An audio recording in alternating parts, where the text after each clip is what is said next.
स्त्री को शिक्षा से भी वंचित रखा जाता है और वहां पे एक अकेली लेडीज एक विद्यालय संभाल रही है, तो एक चुनौतीपूर्ण कार्य था वो उनके लिए।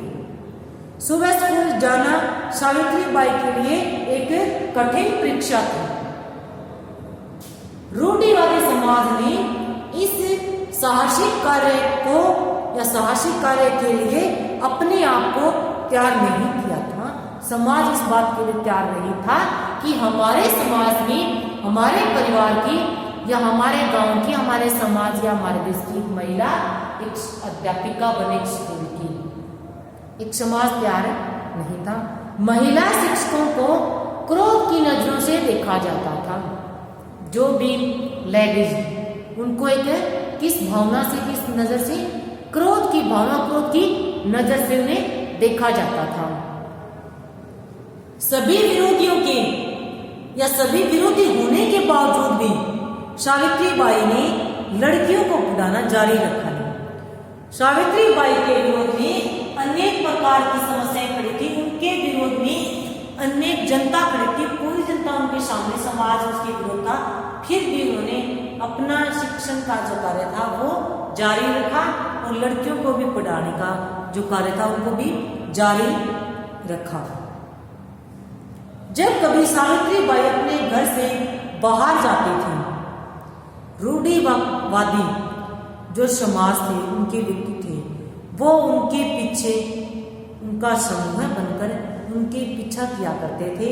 उनको भद्दी गालियां भी दे रही थी, वे लोग उनके सड़े हुए अंडे, अभद्र व्यवहार भी हुआ था उनके साथ। क्यों किया गया कि ये खुद भी विद्यालय से दूर रहे, शिक्षा से, और लड़कियों को भी शिक्षा से दूर रहने का भी संकेत करे या संदेश दे, शिक्षा लड़कियों को ना दे। इस प्रकार वे इस प्रयास से दुखी हो गई थी कि हर रोज रोज इस विरोध का सामना करना पड़े मेरे को, मेरे सामने कोई नहीं है। और इस कारण वे अपने दुखी होकर उन्होंने ये सब त्यागने का निश्चय किया। जिस विरोध से वो एक स्कूल के अंदर जाती थी, शिक्षा की ओर बढ़ रही थी, विरोध से असहनीय होकर उन्होंने ये शिक्षा का जो जगत था, शिक्षा का जो केंद्र था, क्षेत्र था, जगह थी, उसको उन्होंने एक छोड़ने का निश्चय बना लिया कि मैं तो खुद एक अध्यापिका के रूप में रहूं, ना ही किसी बच्ची को भी शिक्षा के लिए निर्देश करूं। लेकिन अपने पति के प्रोत्साहन के कारण अपनी कोशिशों को जारी रखा। सारे समाजवादी इनके विरोध में खड़े थे, इनकी शिक्षा के लिए, और एक उनके हस्बैंड वो इनके साथ थे, और उनके ही मोटिवेट से वो इन्होंने अपनी शिक्षा जारी रखी थी। वह विद्यालय जाते समय साथ अपने साथ थैले में एक बड़ी साड़ी ले जाती थी। दूसरी साड़ी वह विद्यालय में जाकर पहनती थी, क्योंकि वह साड़ी तो घर से निकलते वक्त लोगों के द्वारा गंदी कर दी जाती थी। कोई कीचड़ फेंकता था, कोई मिट्टी वगैरह, कोई ऐसे सड़े हुए टमाटर वगैरह फेंक के उनकी ड्रेस को गंदा कर दिया जाता था। और वो एक अपनी अलग से ड्रेस अपनी बैग में रखती थी, और वो कहाँ चेंज करती, स्कूल में जाके वहाँ चेंज कर लिया करती थी। इतनी सारी समस्याओं से जूझकर भी एक महिला ने शिक्षित को, शिक्षा को जीवित रखा था। यह कठिन परीक्षा लंबे समय तक चलते रहे, तब तक कि सावित्रीबाई ने एक व्यक्ति को थप्पड़ नहीं मारा। कब तक चली रही? जब तक सावित्रीबाई ने उन विरोधियों को मुंह तोड़ जवाब नहीं दिया था, तब तक उन विरोधियों का अत्याचार हर रोज, हर समय बढ़ता ही गया था। और कब तक चला था? जिस दिन एक पत्थर का जवाब, एक ईंट का जवाब एक पत्थर से मिल गया था, एक के बदले दो जवाब मिले थे। जैसे ही सावित्रीबाई ने अपने अपराध हो रहे थे, आप खुद पे जो अत्याचार हो रहे थे, जो शोषण हो रहे थे, उनका विरोध करना शुरू किया था। एक दिन ऐसा आया था कि उन अपराधियों की एक दिन सावित्रीबाई ने थप्पड़ लगाया। उस टाइम से ये अत्याचार या शोषण बंद हुआ था कि एक महिला पे भी हम अत्याचार कर रहे हैं, उसका अपराध हो रहा है, उसका शोषण कर रहे हैं, तो एक महिला के भी अंदर एक ताकत है, उसके अंदर भी एक आत्मा है। ऐसी बात नहीं है कि हम विरोध में खड़े हैं तो एक महिला के पास कुछ भी नहीं है, उसके पास कुछ ताकत भी नहीं है, वो कुछ नहीं कर सकती। कई जगह पे हमने देखा है कि पुरुष जाति जो खड़ी है वो एक महिला वर्ग की परीक्षा ले रही है, उसके शब्द का इम्तहान कि कुछ क्या कुछ कर सकती है, सब कुछ कर सकती है एक महिला। कब तक सावित्री बाई ने एक व्यक्ति को थप्पड़ नहीं मारा जो उन्हें बेइज्जती करने के लिए कोशिश कर रहा था। यह थप्पड़ उनकी कठिन परीक्षा का एक अंत था। सावित्री बाई की जो भी कठिनाइयां थी, जो भी कठिन रास्ता था, उनकी परीक्षा की कठिन, वो सब कुछ कब खत्म हुई? उसी दिन खत्म हो गई थी, उस वक्त खत्म हुई थी जब उन्होंने एक व्यक्ति को थप्पड़ लगा दिया। आगे पढ़ेंगे हम इसके आगे। पंडिता रामाबाई सरस्वती, 4 नंबर पे।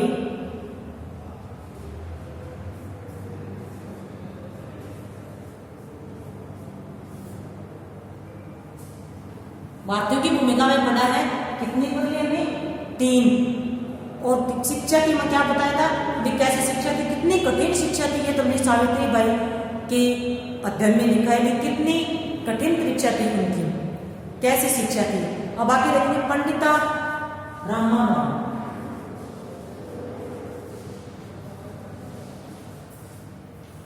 पंडिता रामाबाई वो भी एक समाज सुधारक और शिक्षा के अंदर क्षेत्र में थी।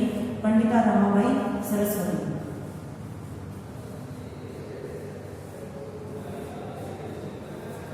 पंडिता रामाबाई सरस्वती भारतीय राष्ट्रीय कांग्रेस का 5वां अधिवेशन था, उसमें 1889 में बॉम्बे या मुंबई में चल रहा था। देश भर में नेता वहां जमा थे। चमकती आंखों वाली एक युवा महिला उद्बोधन के लिए खड़ी थी। उद्बोधन के लिए यह अद्भुत था, उन दिनों लाउड स्पीकर नहीं थे, इस वजह से पीछे बैठे लोग आवाज नहीं सुन रहे थे। उस युवा महिला ने कहा, भाइयों मुझे माफ कर दो, मेरी आवाज आप तक नहीं पहुंच पा रही है, लाउड स्पीकर के बिना आवाज मेरी कम है, नहीं पहुंच पा रही है। लेकिन मुझे आश्चर्य नहीं था, सदियों से क्या आपने कभी एक महिला की आवाज सुनी है? क्या आपने उन्हें कभी इतना सामर्थ्य दिया कि उनके मुख से निकली हुई बात, उनके मुख से निकली आवाज कितनी तेज है, कहां तक जा सकती है बिना लाउड स्पीकर के? उन्होंने ये बताया था स्टेज के ऊपर कि मैं जो उद्बोधन के रूप में खड़ी हूं, मेरे जो विचार बता रही हूं, जो भी मेरे बता रही हूं, वो मेरी आवाज आप तक पहुंच नहीं पा रही है क्योंकि खुद की आवाज कम है और लाउड स्पीकर की व्यवस्था मेरे पास है नहीं, संख्या अधिक होने के बाद। क्या आपने उन्हें कभी इतना सामर्थ्य दिया है कि वे अपनी बात मुख होकर कह सके? सभी और का मौन था, किसी के पास इसका जवाब नहीं था। उनका एक प्रश्न था कि वह स्टेज पे खड़े होकर उनको बता रही थी कि मेरी आवाज कम है, सामने जो संख्या बैठी है वो अधिक संख्या है और मेरी आवाज पीछे तक जा नहीं है, बिना लाउड स्पीकर की व्यवस्था नहीं है। तो आप इस समस्या को कैसे हल करें? क्या आप एक महिला को ऐसे सामर्थ्य, ऐसी मजबूती, ऐसा मोटिवेट कर सकते हो क्या कि हम कितनी भी संख्या में बैठे हो चाहे आपकी आवाज हम तक पहुंच जाएगी, नहीं पहुंचे तो हम एडजस्ट करेंगे, आप बोलना शुरू करो। क्या आप इतना मोटिवेट, उनका सहारा बन सकते हो क्या? तो पीछे बैठे वाले व्यक्ति के पास कोई जवाब नहीं था, सारे मौन स्थिति में बैठे थे। वह साहसी महिला पंडिता रामाबाई सरस्वती 23 अप्रैल 1858, 5 अप्रैल 1922 थी। इससे पहले कांग्रेस के अधिवर्षों में महिला प्रतिनिधित्व नहीं हुआ करता था। रामाबाई के प्रयासों से पहली बार 1889 में अधिवेशन हुआ था। 1889 में प्रथम अधिवेशन हुआ था। किसके कारण? पंडिता रामाबाई सरस्वती। इससे प्रकार में कोई आदेश नहीं था। रामाबाई के प्रयासों से, रामाबाई के ही प्रयासों से एक पहली बार 1889 के अधिवेशन में 9 महिलाओं को शामिल किया गया। इससे पहले कोई महिला अधिवेशन में था, पहली बार उन्होंने करवाया था। इसके अंदर कितनी महिलाएं थी? 9 महिलाओं को शामिल किया गया था। वे सिर्फ मौन प्रतिनिधित्व बनकर नहीं रही, उन्होंने विधवाओं का सिर मूंडने की कुप्रथा कराने के लिए प्रयास या प्रयत्न किया था। उन्होंने कहा, आप पुरुष लोग ब्रिटिश संसद में प्रतिनिधियों के अधिकार की मांग कर रहे हो। आप पुरुष लोग हो और ब्रिटिश संसद में प्रतिनिधियों की मांग कर रहे हो ताकि वहां भारत की आवाज बन सके। आप हर सभा सम्मेलन में अभिव्यक्ति की आजादी की बात करते हो, तो अपने परिवार की महिलाओं की या परिवार में जो आप महिला उनकी आजादी क्यों नहीं दे देते? खुद की आजादी और जो खुद के बाहर जाके उनकी तो आजादी की बात कर रही है, और अपने परिवार में, अपने समाज में, अपने घर के जो महिलाएं बैठी, घर के जो औरतें हैं, उनकी आजादी का क्या है? कहाँ गई उनकी आजादी? किसी महिला के विधवा होते ही उसके पूर्व यानी कि उसके जो रंगीन वस्त्र है, रंगीन ओढ़ना पहनना है, वो बंद कर दो, व्हाइट उसको कपड़े दे दो, सिर मनवाना, बालों के भी कटवा दो। क्यों निर्भर बना लेते हैं उन महिलाओं को? ऐसे खुद की आजादी चाहिए, खुद की देश की आजादी चाहिए। क्या उस देश की वो महिला नहीं है? आपके घर की वो महिला नहीं है? घर का वो सदस्य नहीं है? उनकी आजादी कहाँ गई? क्या किसी विदुर को ऐसा करना पड़ता है? क्यों आवश्यक है? पंडिता रामाबाई सरस्वती एक ओजस्वी वक्ता थी। सार्वजनिक सभाओं में वो धर्मग्रंथों का संदर्भ देकर बताती थी कि बाल विवाह और महिलाओं के लिए शिक्षित होने का अवसर न देने से जैसी कुप्रथा पितृष्टवादी पुरुषों द्वारा बनाई गई है। पहले तो महिलाएं स्वयंवर के जरिए अपना पति खुद चुनने का अधिकार रखती थी। जो अधिकार है पुरुष को है समाज के अंदर, घर परिवार के अंदर जो आजादी है, वो आजादी महिला को भी होनी चाहिए। पंडिता रामाबाई का सम्मेलन के अंदर एक ऐसे विचार थे, ऐसा उद्बोधन था कि जो आजादी आप चाह रहे हो खुद के लिए, खुद के देश के लिए, ब्रिटिश संसद के अंदर आप बता रहे हो, तो वो आजादी एक महिला के लिए क्यों नहीं? ऐसी चाह से महिला के लिए पंडिता रामाबाई सरस्वती, इन्होंने एक सादा सदन,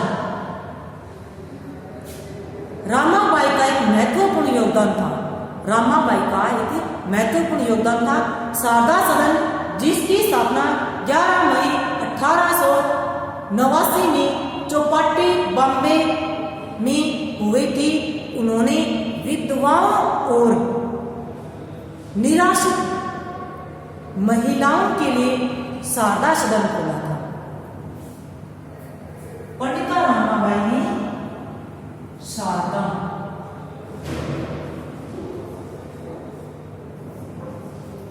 सदन खोला था 1889 में। कहाँ पे? बॉम्बे में। सादा सदन 1809 में और बॉम्बे में खोला था सादा सदन, और एक महिलाओं के लिए कि जो विधवा है, जिसका कोई आश्रम है, जो उनका घर भी था और एक विद्यालय भी था। रामाबाई ने इसे धर्मनिरपेक्ष की शिक्षा के केंद्र के रूप में खोला था। सादा सदन की महिलाओं को आत्मविश्वासी और आत्मनिर्भर बनने के लिए सिलाई, कढ़ाई, बुनाई, मिट्टी के बर्तन बनाना, बागवानी, टोकरी बनाना जैसे काम सिखाए गए थे। महाराष्ट्र में विधवाओं के लिए यह पहला घर था। कौन सा? शारदा सदन। इसके अलावा भारत में एकमात्र ऐसा स्थान बंगाल में भी था। तो इसकी पहल किसने की? पंडिता रमाबाई ने। आगे बताया है ईश्वर चंद्र विद्यासागर, 5 नंबर पे बताया गया है ईश्वर चंद्र। इसमें बताया ईश्वर चंद्र विद्यासागर ने कि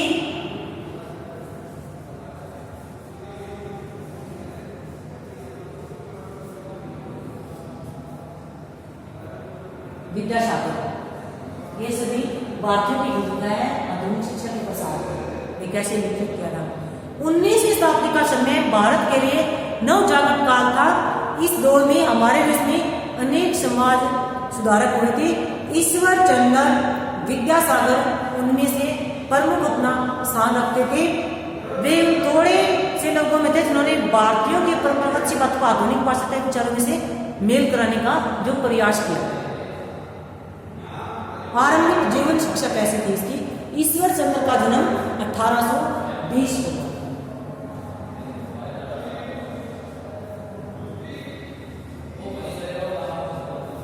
1820 में हुआ था। उनकी शुरुआती शिक्षा गांव के ही विद्यालय में हुई थी।